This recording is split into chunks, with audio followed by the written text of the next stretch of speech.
Assalamualaikum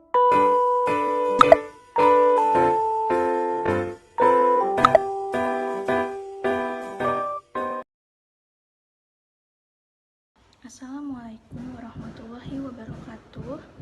Nama saya Nahdal Fifah. Saya di sini perwakilan dari kelompok 4, di mana topik kelompok kami yakni aliran-aliran filsafat dengan subtopik yakni 1.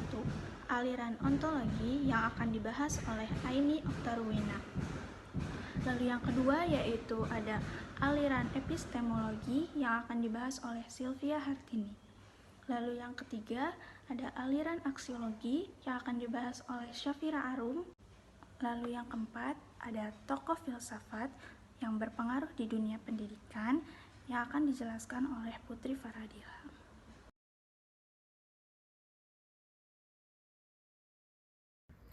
Ontologi membahas tentang apa objek yang kita kaji, bagaimana wujudnya yang hakiki, dan hubungannya dengan daya pikir. Pembahasan mengenai ontologi berarti membahas kebenaran suatu fakta. Aliran-aliran dalam ontologi ini ada 5, yaitu yang pertama adalah monisme. Menurut monisme, realitas atau hakikat dari segala sesuatu yang ada adalah satu saja. Baik yang ada itu berupa materi maupun rohani yang menjadi sumber dominan dari yang lainnya. Filsuf-filsuf yang mengembangkan cara berpikir ini yaitu Thales, Demokritos, Anaximander, Plato, dan Aristoteles. Yang kedua ini adalah dualisme. Menurut dualisme, keberadaan itu terdiri dari dua hakikat ini masing-masing memiliki kebebasan untuk berdiri sendiri. Keduanya sama-sama abadi dan asli. Yang ketiga ini adalah materialisme. Aliran ini menyatakan bahwa realitas atau yang ada hanyalah materi dan segala sesuatu yang lainnya yang kita sebut jiwa atau roh tidaklah merupakan suatu kenyataan yang berdiri sendiri. Dalam materialisme, terdapat paham yaitu jiwa atau roh itu hanyalah merupakan proses gerakan kebendaan dengan salah satu cara tertentu. Yang keempat itu adalah naturalisme. Menurut naturalisme, yang ada hanyalah alam saja yang ada, yang lainnya di luar alam tidak ada. Yang kelima ini adalah idealisme. Menurut idealisme, hakikat kenyataan yang beraneka warna itu semua berasal dari roh atau sukma atau sejenis dengan itu. Intinya sesuatu yang tidak berbentuk dan yang tidak menempati ruang.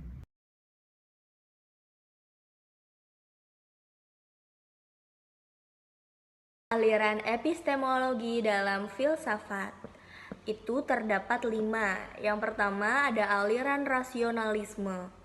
Rasionalisme merupakan sebuah paham atau teori atau aliran yang menyatakan bahwa suatu kebenaran harus didasari oleh pikiran yang logis, bukti yang nyata, dan harus melalui analisis yang berdasarkan rasio, fakta, dan ide-ide yang bisa dinalar oleh akal pikiran manusia.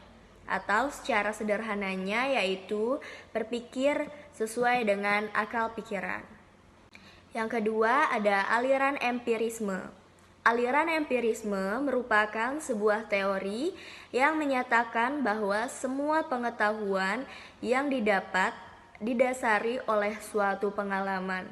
Suatu teori yang menyatakan bahwa suatu pengetahuan harus berdasarkan data-data yang empiris, misalnya melalui penelitian, eksperimen, dan analisis.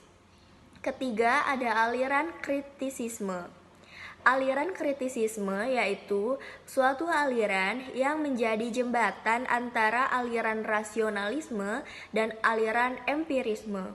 Karena pada aliran kritisisme ini berupaya untuk memperoleh suatu pengetahuan tanpa berpihak kepada rasionalisme atau empirisme, atau dengan kata lain dengan menggabungkan kedua aliran tersebut, yang pada dasarnya kedua aliran tersebut saling melengkapi. Yang keempat, ada aliran fenomenologi. Fenomenologi adalah sebuah teori yang membahas atau mengkaji tentang suatu yang mulai menampakkan diri atau dapat diartikan sebagai sesuatu yang sedang menunjukkan gejala. Kelima, ada aliran positivisme. Aliran positivisme adalah suatu paham atau teori yang dalam mencari kebenaran harus didasari oleh kejadian yang benar-benar terjadi. Atau dapat diartikan seperti ini, suatu teori yang meyakini bahwa satu-satunya pengetahuan yang benar adalah pengetahuan yang didasari oleh pengalaman yang benar-benar terjadi.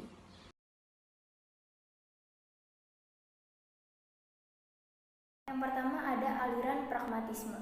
Pragmatisme berasal dari bahasa Yunani, yaitu pragma yang berarti tindakan atau perbuatan, sedangkan isme di sini diartikan sebagai ajaran. Jadi pragmatisme bisa diartikan sebagai suatu aliran bahwa yang benar adalah yang kita anggap benar berdasarkan pengalaman kita, dengan perantara akibat-akibat yang bermanfaat secara praktis. Selain itu, pragmatisme juga dapat diartikan sebagai aliran dalam filsafat yang berpandangan bahwa kriteria kebenaran adalah sesuatu yang memiliki kegunaan bagi kehidupan nyata.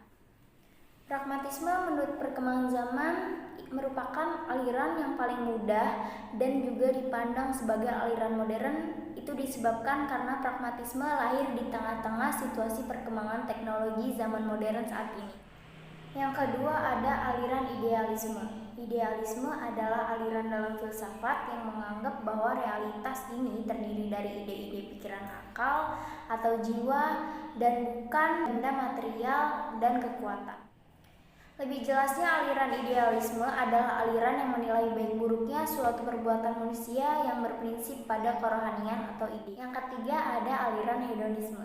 Hedonisme adalah pandangan hidup yang menganggap bahwa kesenangan atau kenikmatan adalah tujuan dalam hidup manusia.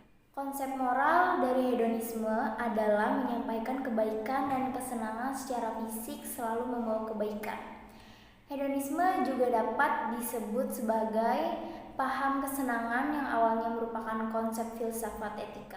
Yang keempat ada aliran intuisionisme. Intuisionisme adalah aliran filsafat yang secara istilah ialah kemampuan melewati pemikiran, perkataan akal rasional dan intelektualitas. Atau lebih ringkasnya dikenal dengan istilah spontan atau datang di luar dugaan atau kesadaran. Intuisi bisa dikatakan mirip dengan insting, hanya tetapi berbeda dengan keadaan untuk mengembangkannya butuh usaha. Intuisionisme secara bahasa dapat dikatakan sebagai getaran jiwa.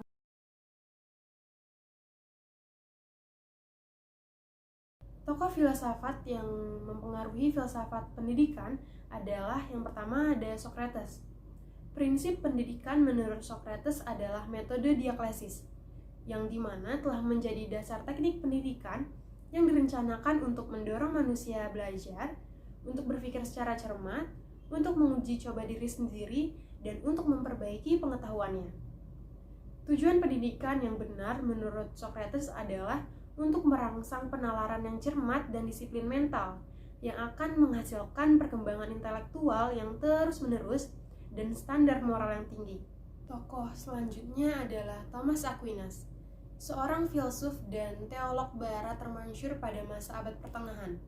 Pemikirannya merupakan tidak lepas dari pengaruh dua orang filsuf terbesar, yaitu Agustinus dan Aristoteles. Aquinas mengatakan manusia secara bersama-sama berhubungan dengan realita materi melalui pemahamannya. Melalui pengalamannya, manusia dapat memahami objek dan pribadi yang lain. Semua pemahamannya ini adalah kekuatan badan yang menyatukan manusia secara langsung dengan objek sensasi individu. Tokoh filsafat yang mempengaruhi dunia pendidikan selanjutnya adalah John Dewey. John Dewey lahir pada tanggal 20 Oktober tahun 1859 di Burlington, negara bagian Vermont sebelah timur Amerika Serikat. Konsep Dewey tentang pendidikan diwarna oleh pemikiran tentang pendidikan yang progresif, di mana pertumbuhan, perkembangan, evolusi, kemajuan, dan perbaikan merupakan elemen-elemen untuk menjadikan pendidikan yang progresif. Tokoh filsafat yang mempengaruhi dunia pendidikan selanjutnya adalah Paulo Freire. Paulo adalah pendidik yang paling penting dalam paruh kedua abad ke-20. Ia juga seorang aktivis politik, seorang progresif yang bersemangat dan penuh kepercayaan bahwa belajar tidak dapat dipisahkan dari kesadaran politik.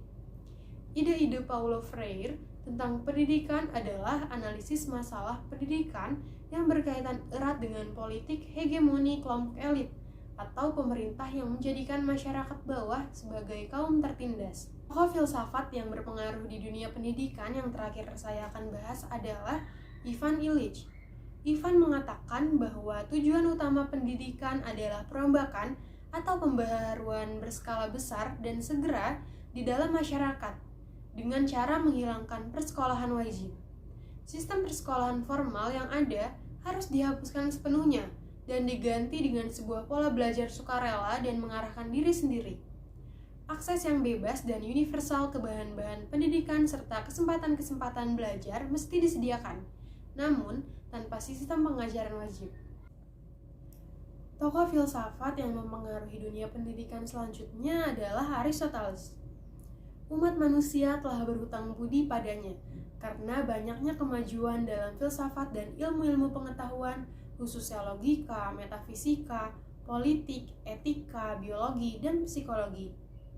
Aristoteles dilahirkan di tahun 394 sebelum Masehi di Stagira, sebuah kota kecil di semenanjung Chalditis. Aristoteles merupakan bapak ilmu. Dia berpandangan bahwa ilmu pendidikan dibangun melalui riset pendidikan. Riset di sini yaitu merupakan suatu gerakan maju dan kegiatan-kegiatan observasi menuju prinsip-prinsip umum yang bersifat mengeratkan dan kembali ke observasi-observasi tersebut.